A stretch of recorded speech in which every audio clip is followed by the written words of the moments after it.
પાંજરામાં પુરાઈ ગયો હું અને બધા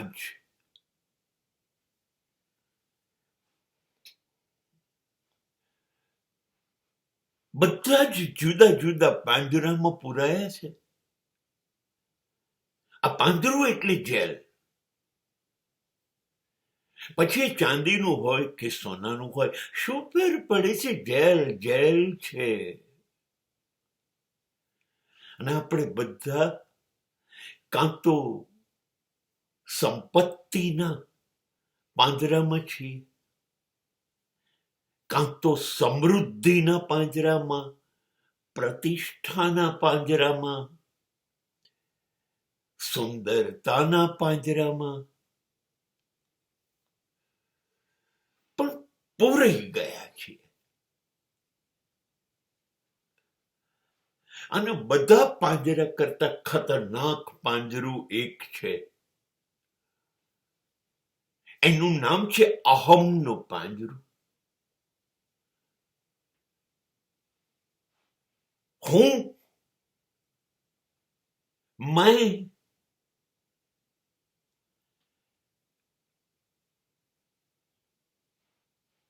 નીકળતું નથી બહાર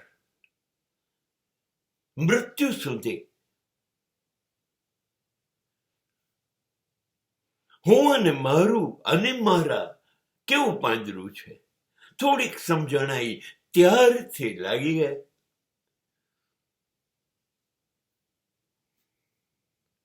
અને એટલું મજબૂત થતું ગયું.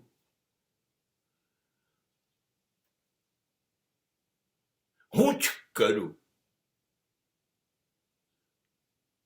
હું જ સાચો, મારા જેવું કોઈ કરી ન શકે, મારી બરોબરીમાં કોઈ છે નહીં, હું બધાથી શ્રેષ્ઠ.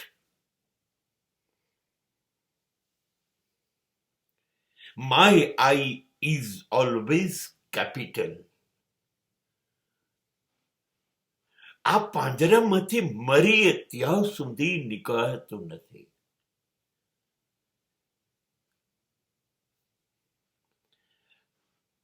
નરસિંહ મહેતા કહી ગયા, હું કરું એ જ અજ્ઞાનતા, શકટનો ભાર જેમ શ્વાન તાણે.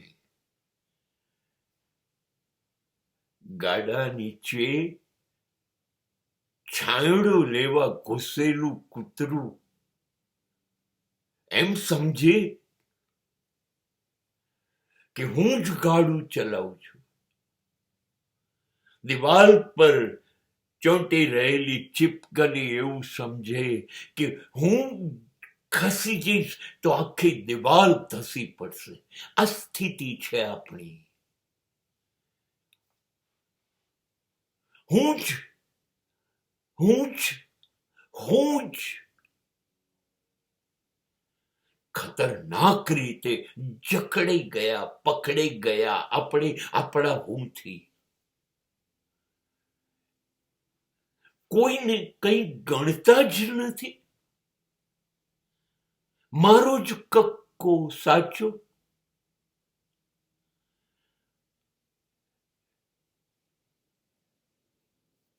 આપણે કશું નથી. આપણે કશું કરી શક્યા નથી, કરી શકતા અત્યારે નથી ને શકવાના નથી. આપણી હેસિયત શું?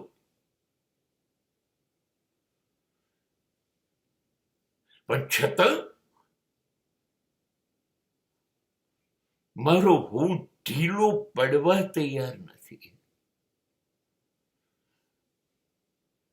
આ હું નામના પાંજરામાં આપણી અંદર એટલા બધા દૂષણો પોસાયા. નારાયણ બનવાની હેસિયત હતી, નર પણ ન બની શક્યા. બીજા બધા પાંજરા સમય આવે, સંજોગો આવે, કદાચ તૂટે પણ છે, પણ હું નામનું પાંજરું એ મૃત્યુ સુધી પણ છૂટતું નથી.